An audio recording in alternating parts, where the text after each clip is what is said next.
What's up, YouTube? In this video we're going to talk about why Xbox should be scared of Nvidia Shield and why people are switching from Xbox to Nvidia Shield more and more every day. Find out more. Stick around.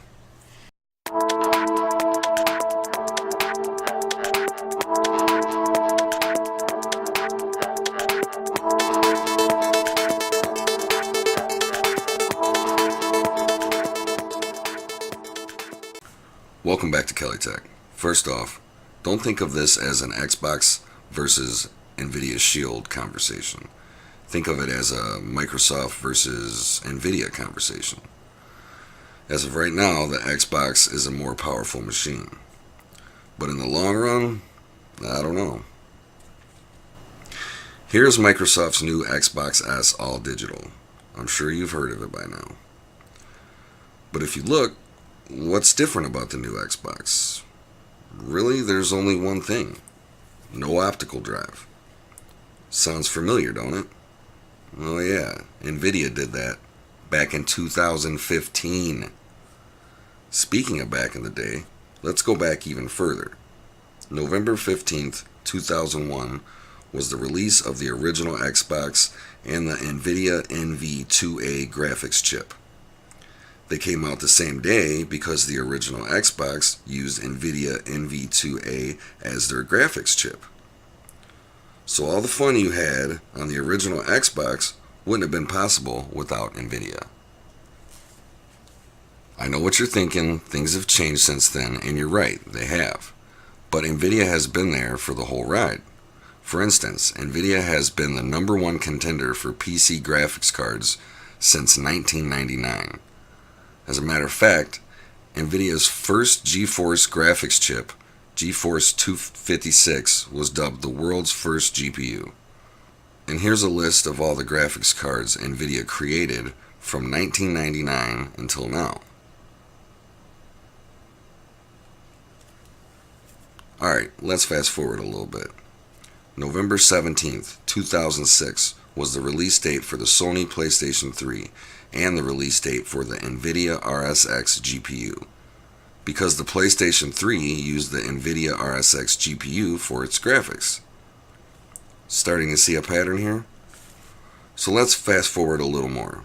March 3rd, 2017, the release date for the ever so popular Nintendo Switch. But here's where it differs a bit. Nintendo Switch uses Nvidia Tegra X1 chip, the same chip Nvidia used in its first Nvidia Shield TV back in 2015. So basically, Nvidia sold Nintendo their old tech, and most people love it. So in retrospect, Nvidia has been there with us our whole gaming lives. March 28th, 2015, Nvidia decided to make their first console ever, the Nvidia Shield TV. Best day ever for cord cutters and gamers alike. Most people don't realize that the Nvidia Shield TV can do a lot more than the Xbox S All Digital. I mean, come on, have you seen the Xbox App Store? Limited at best. This is where Nvidia Shield hit the nail on the head, because they use Android TV as their operating system. And with that comes the use of the Google Play Store. So it's much more than a gaming console. Nvidia's one box, one TV idea has really come to life, and Xbox can't compete with that because they can't partner with Google for their Play Store because they're too busy pushing the Microsoft Store. I mean, let's be real. A lot of people have an Xbox, but most people have a phone with the Google Play Store on it. The Nvidia Shield TV is Nvidia's first try at a console. Xbox's first try was in 2001 with the original Xbox, which would have not been possible without Nvidia's NV2A GPU. So Xbox had 18 years to perfect the gaming console, and Nvidia has had 4 years. So just imagine if Nvidia really jumped in and made a powerhouse console.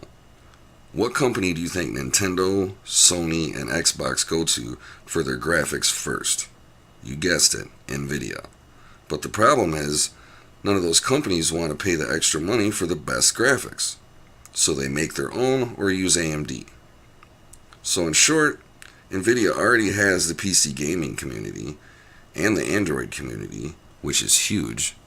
All they need to do is take one more step and make a high-performance console, and that would blow Xbox out of the water. I say all of this because I've had an Xbox One for a long time now, and ever since I bought my Nvidia Shield TV, I quit using my Xbox One. I don't even have Xbox Live anymore.